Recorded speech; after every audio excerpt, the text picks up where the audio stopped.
En Kill Devil Hills, en los bancos exteriores de Carolina del Norte, existe un monumento dedicado a Wilbur y Orville Wright.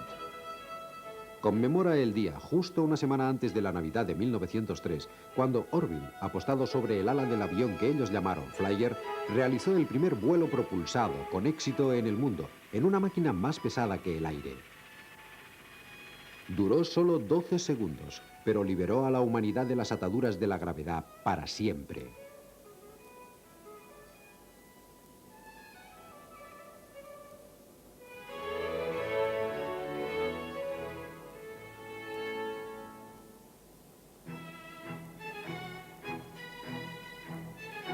El Museo Nacional del Aire y del Espacio del Instituto Smithsoniano es el museo más visitado del mundo. Su colección contiene algunos de los aviones y naves espaciales más importantes de la historia. Naves que fueron diseñadas, construidas y tripuladas por hombres y mujeres que han expandido las fronteras del vuelo.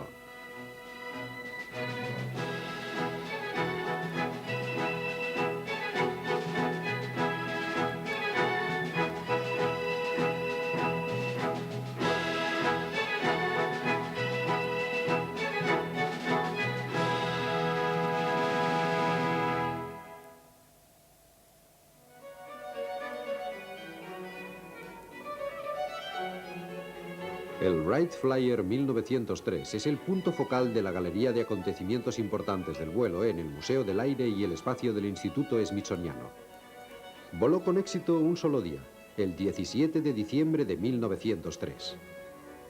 Después de 4 vuelos, quedó gravemente dañado por una ráfaga de viento en Carolina del Norte y jamás volvió a volar. Tras un desacuerdo con el Smithsoniano acerca del primer vuelo propulsado, Orville Wright cedió en préstamo el Flyer al Museo de Ciencias de Londres. Fue exhibido en 1928 y permaneció allí durante los años de la Segunda Guerra Mundial, almacenado en un sótano de Londres. Regresó a los Estados Unidos en diciembre de 1948. Esta es la historia de Wilbur y Orville Wright y de su búsqueda perseverante del vuelo propulsado.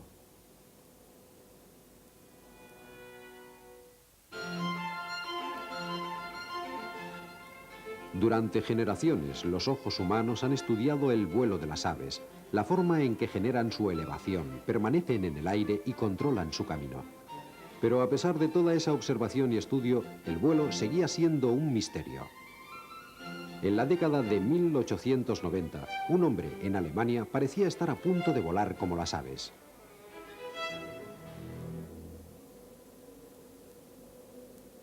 Otto Lilienthal estudió a las aves desde su niñez. Sus planeadores eran controlados como los planeadores manuales de hoy, cambiando el peso del cuerpo. Un joven periodista americano dijo: Jamás había visto algo tan emocionante o que despertara tal sensación de entusiasmo como aquella salvaje y temeraria urgencia de Otto Lilienthal para volar. Pero en 1896 Lilienthal murió en un accidente de planeador. Su legado fue un gran cuerpo de conocimientos teóricos y prácticos que se dispersaron por todo el mundo.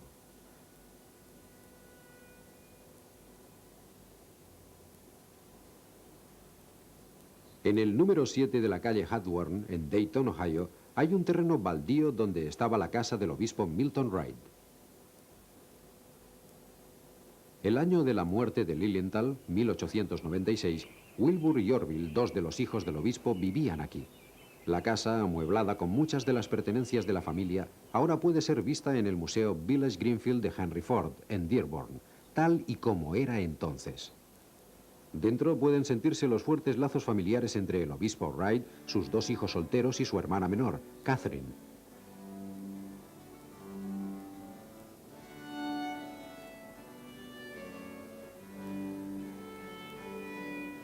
La esposa del obispo Wright murió en 1889. El obispo escribió: Ella expiró y con ella se fue la luz de mi hogar. Catherine asumió la responsabilidad de ama de casa y la vida en la calle Hawthorne era ordenada y contenta.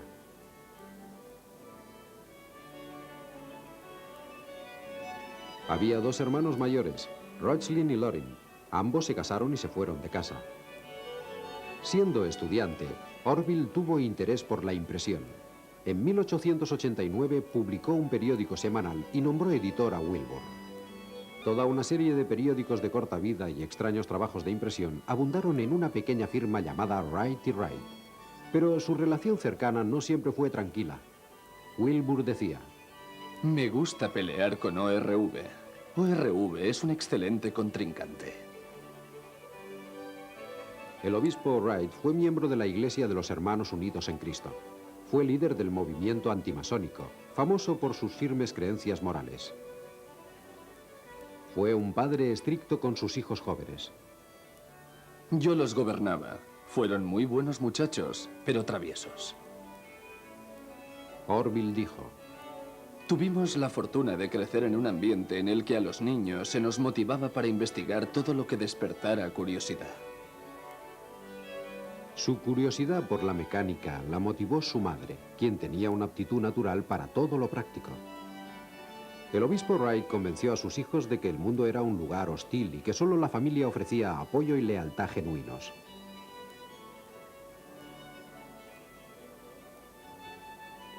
El obispo creía en los derechos de las mujeres, insistiendo en el derecho al voto, a la educación y a tener una profesión. Aún así, le escribió a su hija Catherine: sé buena, aprende todas las cosas de la casa. Sé mi linda hija pequeña. Tú eres mi esperanza, amor y cuidado de mi vejez. El obispo viviría muchos años.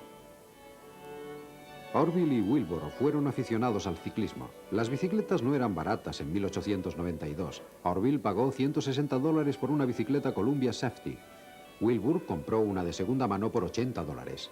Lograron algunos triunfos en carreras ciclistas, pero se hicieron más famosos como mecánicos, existiendo una gran demanda por sus servicios. La compañía impresora se dirigía virtualmente sola, así que fue algo casi natural que se dedicaran exclusivamente al negocio de reparación de bicicletas. En 1896 ya estaban produciendo su propia marca de bicicletas. Habían desarrollado habilidades mecánicas y de ingeniería. El negocio de las bicicletas empezó a proporcionarles una cierta independencia económica. Habían llegado a un punto crítico en sus vidas, pero aún no tenían la idea de volar.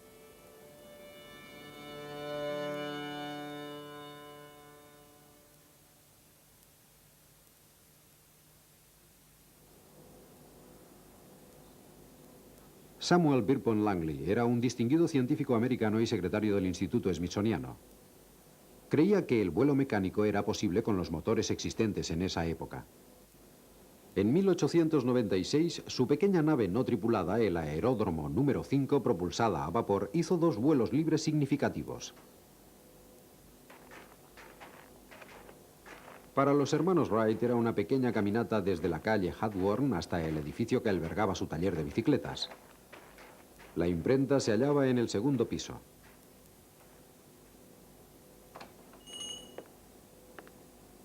Juntos formaban un equipo de trabajo con multitud de habilidades que los llevaría mucho más lejos de lo que ellos imaginaron.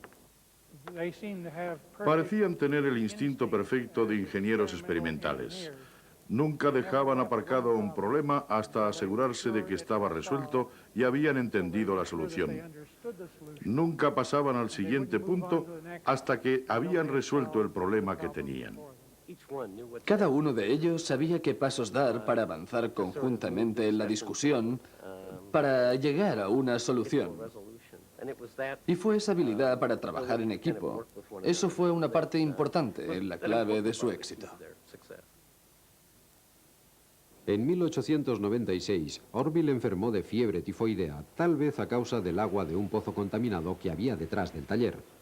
Mientras la enfermedad seguía su curso, Wilbur leyó un artículo periodístico sobre el accidente de Lilienthal. Wilbur dijo: la breve nota de su muerte despertó un interés que había existido dentro de mí desde mi infancia. Ese interés pasivo era la idea de volar, latente desde que los hermanos habían hecho helicópteros de juguete cuando eran niños. Por el momento no pasaron de la discusión sobre los logros de Lilienthal, Langley y otros pioneros. Pero su talento y su relación de trabajo única estaban a punto de dar sus primeros frutos. Creo que es generalmente cierto que Wilbur tendía a ser el gran pensador, por decirlo así. Podía ver el problema en su conjunto. La habilidad de Orville eran las cuestiones de ingeniería.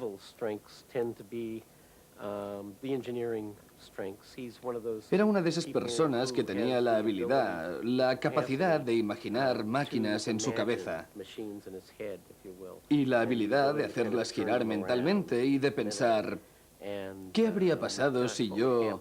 Y esa clase de cosas. Wilbur era probablemente más teórico.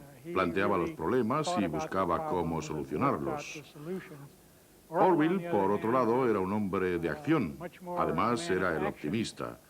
Incluso en momentos como en 1901, cuando tuvieron una temporada realmente mala, y volviendo de Kitty Hawken, Wilbur dijo que el hombre jamás podría volar. Orville seguía lleno de optimismo y proponiendo nuevas posibilidades. Creo que existía una maravillosa compenetración entre ambos.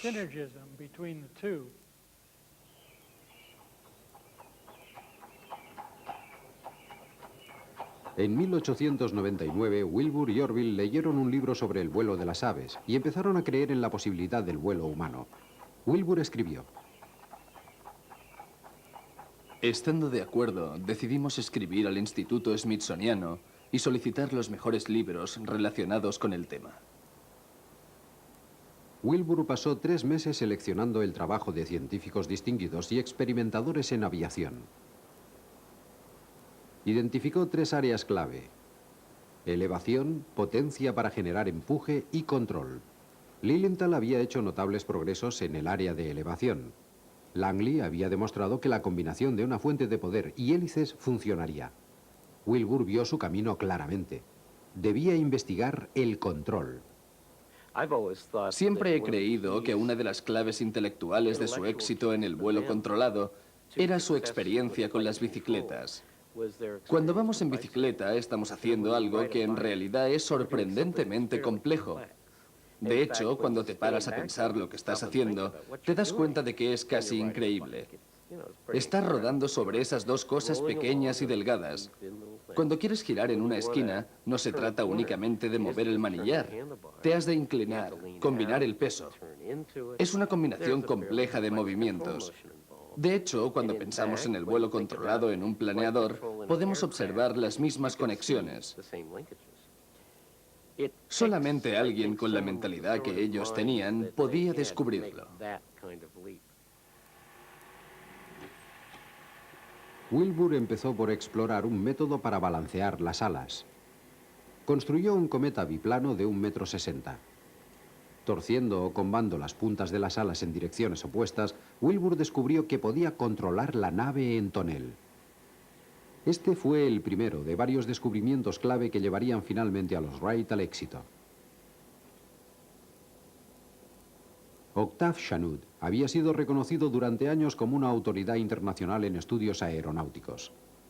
Era un ingeniero distinguido que, siguiendo el camino de Lilienthal, experimentaba con planeadores. En las dunas de arena de Indiana, Chanute y sus socios experimentaban con varias formas antes de decidirse sobre un biplano. Se desenvolvía bien, pero lo más importante fue que estableció un diseño estructural fundamental que influyó en los Wright y en muchos más. En mayo de 1900, Wilbur escribió a Chanute: He estado tratando de arreglar mis asuntos de tal manera que pueda dedicar todo mi tiempo durante algunos meses a experimentar en este campo. Le pidió a Chanute que le sugiriera un buen lugar para el planeo, con vientos fiables y un clima agradable. Chanute respondió sugiriendo la costa atlántica de Carolina del Sur o de Georgia.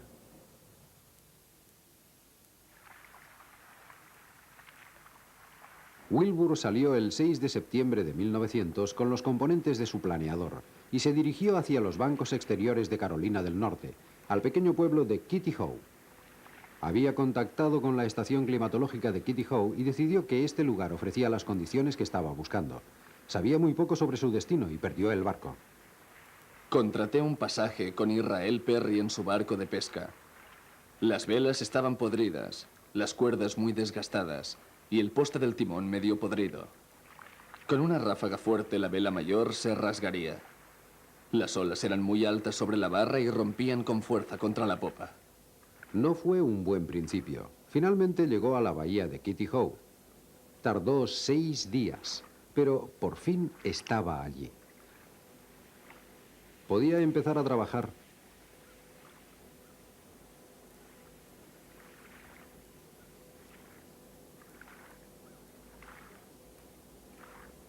Además de la estación climatológica, Kitty Hawk tenía unas 20 casas y una oficina de correos.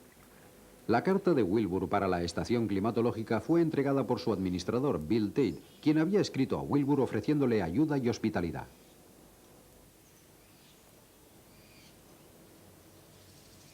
Wilbur se hospedó en casa de los Tate y se dispuso a construir su planeador bajo un toldo de manta en el patio delantero. La señora Tate le alquiló su máquina de coser y Wilbur se dedicó a armar su planeador. En este lugar, el 17 de septiembre de 1900, Wilbur Wright empezó a armar el primer planeador experimental de los hermanos Wright que condujo a la conquista del aire por el hombre, erigido por los ciudadanos de Kitty Hawk, Carolina del Norte, 1928.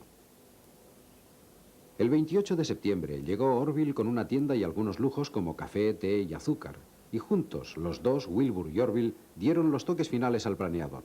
El 4 de octubre acamparon a la orilla de las dunas. Los experimentos de vuelo de los hermanos Wright habían empezado en serio.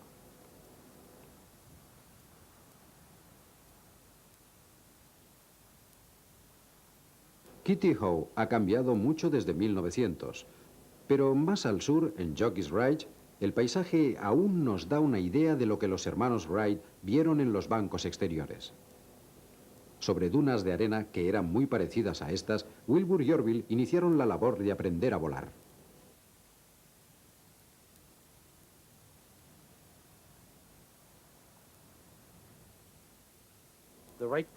Los hermanos Wright no querían saber por qué volaban los aviones. Ellos querían hacer un aeroplano que volara. Los suyos eran problemas de ingeniería, no problemas científicos. Y aprendieron solo lo que tenían que aprender e hicieron solo lo que tenían que hacer.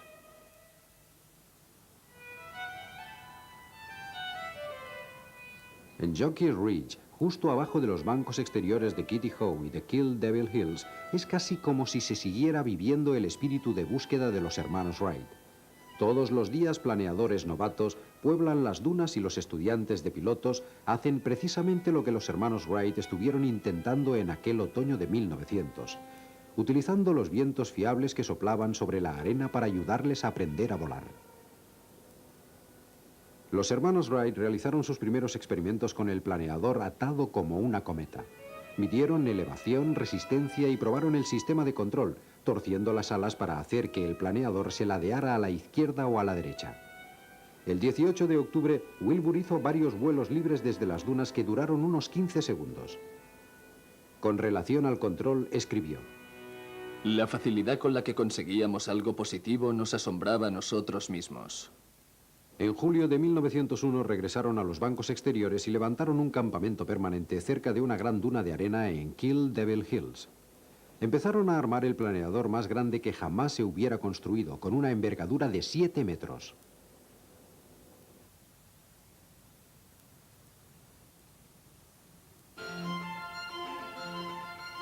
Como el año anterior, hicieron las primeras pruebas con el planeador atado. Cuando Wilbur intentó el vuelo tripulado, surgieron problemas inmediatamente. El sistema de comando de las alas no funcionaba bien. El control de elevación era difícil. A veces el planeador caía de morro y a veces se detenía y caía al suelo como un piano. Planear con un piloto a bordo era bastante limitado. Los Wright se encontraron con un problema desconcertante. Las alas generaban solo la mitad de la elevación que habían previsto. Se fueron a casa con serias dudas acerca de la exactitud de muchos de los datos de Lilienthal, así que diseñaron una máquina de pruebas para descubrir una superficie de ala que desarrollara la mayor elevación. Su primer aparato estaba montado sobre una bicicleta. Subían y bajaban por la calle a gran velocidad, pero a pesar de sus esfuerzos fue imposible obtener lecturas exactas. Después lo intentaron con un túnel de aire. Fue un gran avance respecto al sistema de la bicicleta. El motor de gasolina de su taller movía una hélice que generaba un flujo de aire constante. El túnel de aire fue el máximo logro en la investigación de los Wright. Era un gran paso para lograr un vuelo con éxito. En su interior había unos ingeniosos instrumentos de prueba llamados balanzas. Se usaron para medir la elevación y la relación entre elevación y resistencia. Pruebas en docenas de planos aerodinámicos les dieron mucha información, con la que diseñaron una ala eficiente y confirmaron sus dudas acerca de los datos de Lilienthal.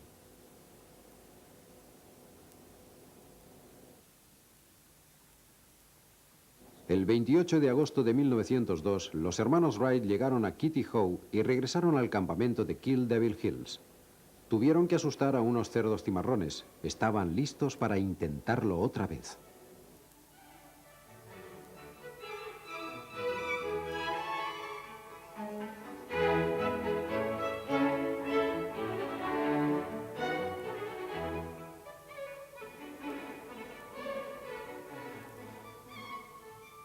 Después de un accidente que les costó una semana de reparaciones, Orville tuvo una idea. Sugirió hacer una cola vertical movible. Con ella lograron planeos de más de 170 metros. El control era mucho más efectivo. Visto desde una perspectiva actual, es difícil imaginar el proceso de aprendizaje de los Wright. Tom Crouch ha reproducido ese momento. Has notado literalmente cómo aquel planeador 1902 levantaba el vuelo.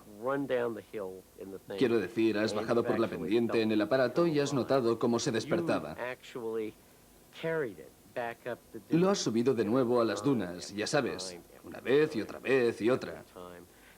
De hecho, para mí, solamente después de hacerlo un solo día, me dije, esto debía ser un duro trabajo para aquellos chicos. El trabajo duro estaba dando sus frutos. El 23 de octubre, su penúltimo día de vuelo, Wilbur voló 207 metros en 26 segundos. Orville hizo casi lo mismo. Cuando dejaron el campamento de Kill Devil Hills, habían resuelto los problemas básicos de control y vuelo en planeador. Estaban listos para el siguiente paso, y sería enorme.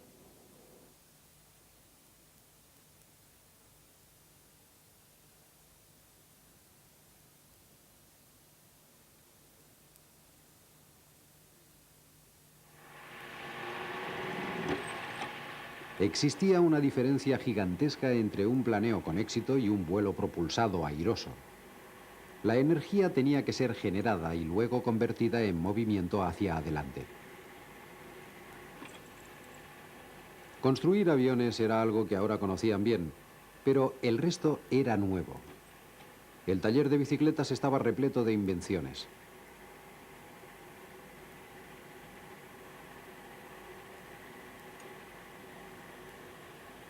El diseño de la hélice fue un problema mayor. No existían bases teóricas ni siquiera para el diseño de hélices de barco.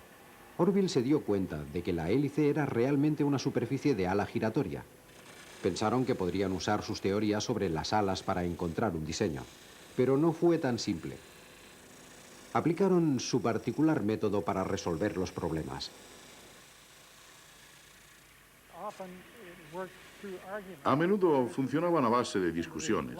Entraban en largas y apasionadas discusiones.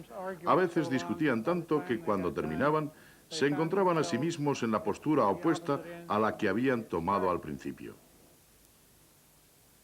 El proceso funcionaba gradualmente y en marzo de 1903 ya tenían la respuesta. Ahora podían fabricar las hélices, podían construir un armazón aceptable, pero necesitaban un motor que moviera todo el conjunto. Y no podía pesar más de 1000 kilos. Tenía que producir cuando menos 8 caballos de fuerza. Un motor así era demasiado caro. Tendrían que construirlo ellos mismos. Charlie Taylor trabajaba con ellos en el taller de bicicletas, pero nunca había construido un motor. Era otro paso en la sombra. En aquellas fechas, Samuel Langley también experimentaba en un prototipo. Con la ayuda de una gran estructura de la Armada, desarrolló un poderoso aparato. Pero en octubre y diciembre de 1903, el piloto Charles Manley se encontró a sí mismo cayendo en picado en las frías aguas del Patolanc. Aquí terminaron los intentos de Langley para crear la primera máquina voladora del mundo.